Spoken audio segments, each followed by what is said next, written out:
The major announcement today by NASA leaders was meant to give direction for its followers after the declaration of the results of the fresh presidential election. NASA had boycotted the polls, saying that it was not credible. The coalition says that IEBC was not in charge of the elections. Its leader, Raila Odinga, even claims that a few days to the election, IEBC chairman Wafula Chebukati had told him that the commission could not guarantee credible polls. 6 days to the election, I and Honorable Musalia Mudavadi had a meeting with Mr. Chebukati that lasted 1 full hour. And he told us, in his own words, that he was not able to deliver credible elections.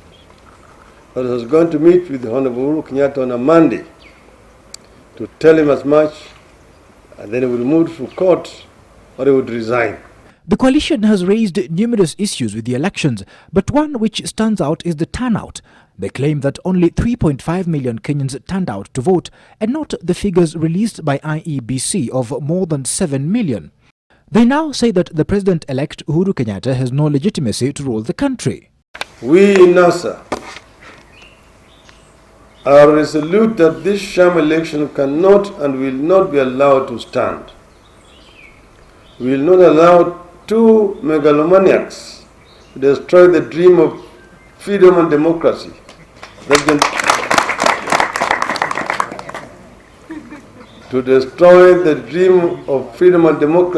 that generations have sacrificed and worked so hard for.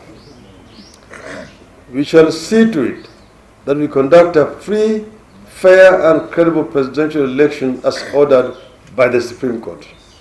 NASA has set up two groups, a People's Assembly tasked with coming up with ways of restoring democracy and the rule of law, and a task force that will, among other things, look into issues that are troubling the country's politics and economy.